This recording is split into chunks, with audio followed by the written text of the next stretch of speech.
Greetings everybody. Today I need to replace the drain valve on my Harvest Right. Should be pretty easy to do, so let's go ahead and get at it. Alright, to get this started, you're going to first need to contact Harvest Right through their website and get a new replacement ball valve. Now this ball valve, when it's positioned this direction, will be in the open state. And that's what it's going to look like when it's closed. First thing I'm going to do is take off this old elbow. Then I'm going to use my wrenches and take the old valve off. I'm going to clean up the old Teflon tape and get the new one ready to go. I'm going to get this old hose clamp off of here. Just get that out of the way. I can remove the old label I put on. Go ahead and I'll use this bigger one here.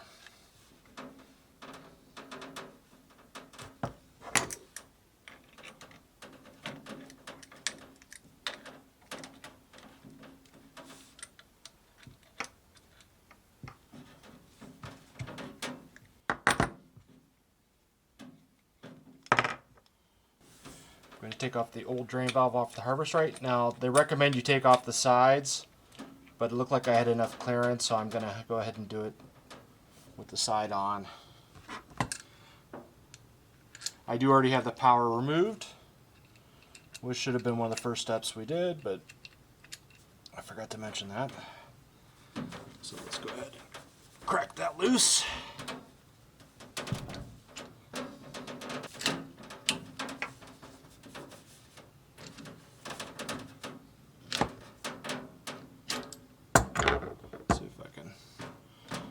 Finish it the rest of the way with my hand, and there we go. So here, my old one is seized. Well, actually, it just keeps rotating, so you can see my valve is just not doing what it's supposed to. I'll set that to the side. Go ahead and take this off, and I'll carefully remove all of the old Teflon tape. Okay, I got the end looking about the way I want to now. And I'm going to start with the Teflon tape. Now this tape needs to go clockwise. And I want to do 3 to 4 turns. 1, 2, 3, 4. Alright. So I got about 3.5 turns with the Teflon tape on there. Next I need to put the valve on. Now again, this valve is open when it's pointing this way. So I'm just going to start it by hand. And move on to the wrenches when I can't get any farther.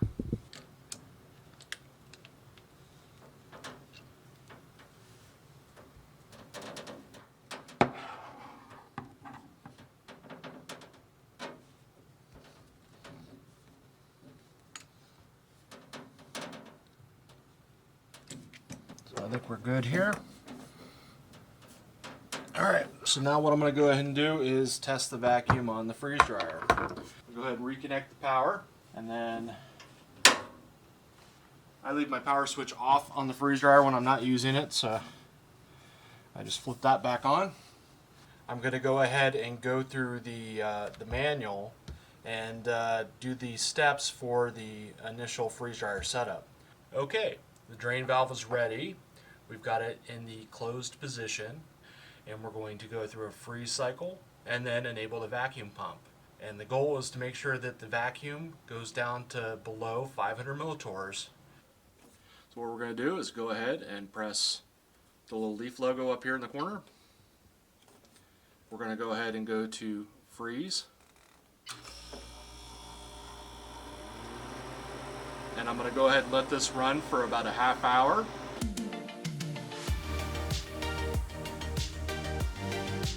So, our freeze dryer has now been freezing for about 31 minutes or so.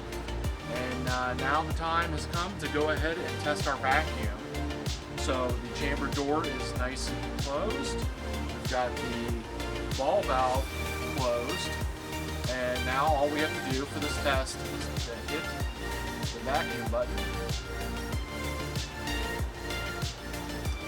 now we have a separate timer.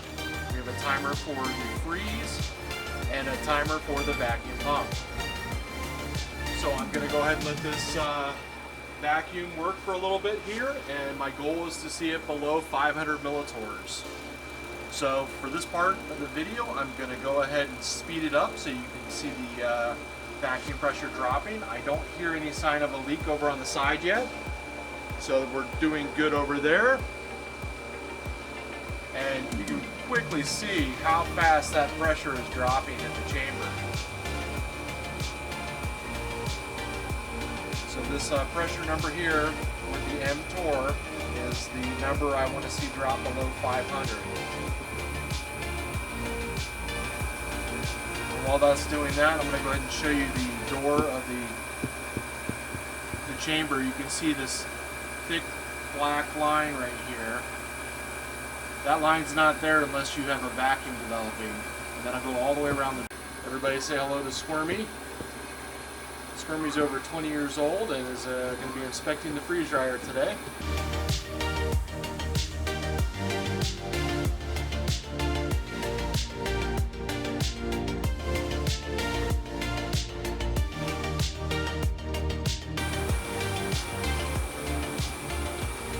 Okay, at about 6 minutes and 30 seconds, we've dropped below 500 millitorrs, and the chamber should continue to drop. It's not going to get down to zero, but towards the end of a freeze dryer job, I've seen mine drop as low as about 180 millitorrs. It's holding a vacuum. 10-minute mark, and our freeze dryer has gone down to 330 millitorrs, and we're going to call this a successful repair. So I'm going to go ahead now and say done on the menu, and that should kick off the refrigerant and the vacuum part of the test. You can also individually hit the buttons if you want. So we'll just cheat and say done. And now I'm going to go ahead and go to the drain valve, and you're going to hear a loud noise.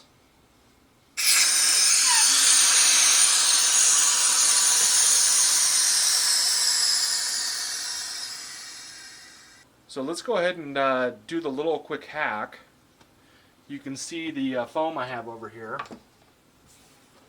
I've used this for a while. I didn't like the idea of a rubber hose going against this metal. It's not sharp or anything, but I do have a little bit of rubbing going on here, so I want to go ahead and make sure I protect that hose.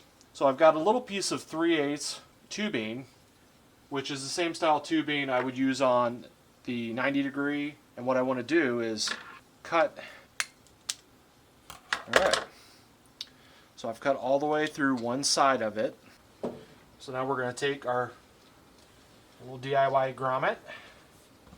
We're going to pick this up, we're going to wrap this around, and we're just going to gently put it in. And now we have a grommet for our freeze dryer. Didn't cost us anything, it's just, you know, scrap material we have lying around. That should last us for a while. Alright, so the main repair is done. Only left to do now would be either, if you're going to be draining straight down, you're going to need to put your 90 back on. You just put your Teflon tape on, and you're going to turn that on there as well. Or in my case, I want to test out doing a straight connector, because normally what I'll do is I'll put a 9x13 pan right here, and that's what I will drain into. I might actually not even go ahead and put the hose on here. That this should actually rest up against the top surface of my drain pan quite nicely. We'll go ahead and see how that works. With that, I won't be able to test until I have a whole freeze dryer job running. I am horrible with my Teflon tape. Since this side isn't going to hold a vacuum, I'm not too worried about how well it is sealed. Sure, I will get lots of angry comments on this from all the plumbers out there, but I apologize in advance. Alright, let's go ahead and just hand tighten this on there.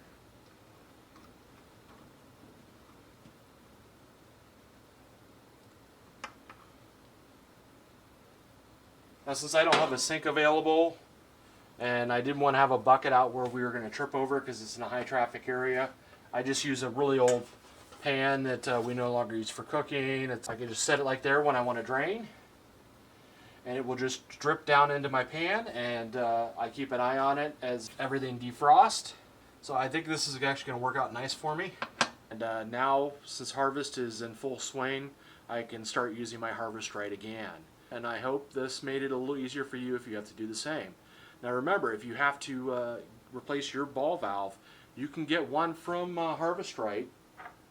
It's not listed on the normal part of the webpage. All you have to do is open up a ticket, and I believe it ran about $13 to get a replacement. I'm going to go ahead and get rid of this one because I know it's a bad valve. It turns way farther than it should. Actually makes more than one rotation before seizing. So definitely a bad valve, and I think that was causing all my pump issues I was having earlier. Okay everybody, we have successfully repaired the freeze dryer. We've also made a nice little cheap grommet out of some 3/8 tubing. The same tubing that we would use to drain the freeze dryer itself. So I hope everybody found this useful, and thank you for visiting, and please like and subscribe.